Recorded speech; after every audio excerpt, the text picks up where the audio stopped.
মাদক সংশ্লিষ্ট যে বিষয়গুলো ইতিমধ্যে আপনাদের মাঝে থেকে উঠে এসেছে এবং এই মাদক নির্মূল ব্যাপারে আমরা আমাদের যে বিট পুলিশিং টোটাল 18টা বিট আছে পৌরসভা দিয়ে, এই 18টা বিটের চিহ্নিত যে মাদক ব্যবসায়ী বিশেষ করে তাদেরকে আমরা চিহ্নিত করেছি, তাদের তালিকা করেছি এবং তাদের ব্যাপারে অভিযান আমাদের অব্যাহত আছে। আমাদের মুন্সিগঞ্জে যে মাদকের ছড়াছড়ি এই বিষয়টা ব্যাপকভাবে প্রচারিত এবং জনগণ এ ব্যাপারে সচেতন মহল অবগত আছে। সেই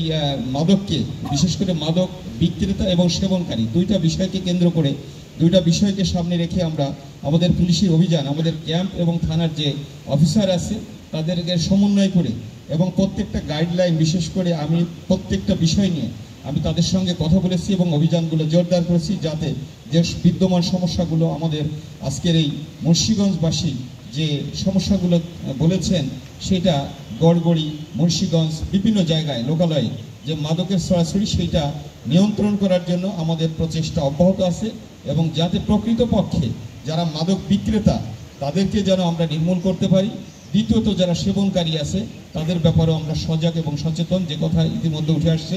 যে সেবনকারীদের বিরুদ্ধে যদি ইউনো মহোদয় মোবাইল কোর্টের মাধ্যমে এটার সমাধান দেন তাইলে তুলনামূলকভাবে এই সেবনকারীর সংখ্যাটা কমে আসবে। তো এইটা আজকের এই আলোচনার মাধ্যমে অত্যন্ত বস্তুনিষ্ঠ বিষয়গুলো স্যার উপলব্ধি করেছেন সরজমিনে এবং আজকের এই বিট পুলিশিং সভার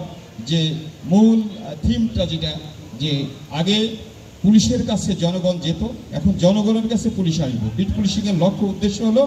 জনগণ মানে পুলিশ জনগণের বাড়ি বাড়ি যাবে, চিহ্নিত যে সমস্যাগুলো বিদ্যমান যে সমস্যাগুলো সেগুলো চিহ্নিত করে ডোর টু ডোর যে এই সমস্যার সমাধান ফায়সালা দিবে। এটা পুলিশ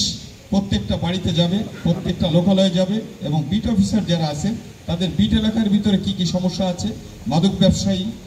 চোর, ডাকাত, বিভিন্ন ধরনের অপরাধী চক্র যারা থাকে তাদেরকে চিহ্নিত করে সেটা নির্মূলের যে প্রক্রিয়া সেটা আমরা স্যার ইতিমধ্যে এই প্রক্রিয়াগুলো হাতে নিয়েছি এবং এটা কন্টিনিউয়াস যে প্রসেসগুলো আছে সেটা আমরা স্যার ধারাবাহিকভাবে এটা অব্যাহত রেখেছি।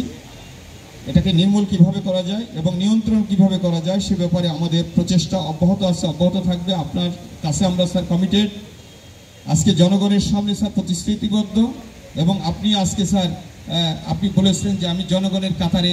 আমি আজকে বসবো, আপনি কিন্তু সেটা প্রমাণ করে রেখেছেন স্যার। আপনিও জনগণও যে চেয়ারে বসেছে স্যার আপনি কিন্তু সেরকম একটা চেয়ারে বসেছেন স্যার। জনগণের বিদ্যমান সমস্যাগুলো এত ব্যস্ততার ভিতরেও স্যার আপনি কিন্তু সরজমিনে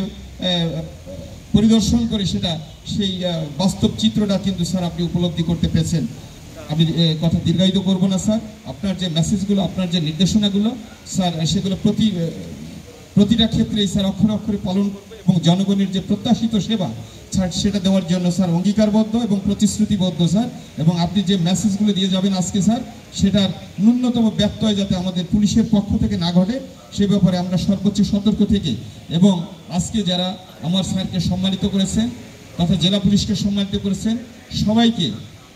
আবারও ধন্যবাদ জানিয়ে কৃতজ্ঞতা জানিয়ে আমি আমার বক্তব্য শেষ করছি। জয় বাংলা, জয় বঙ্গবন্ধু, বাংলাদেশ চিরজীবী।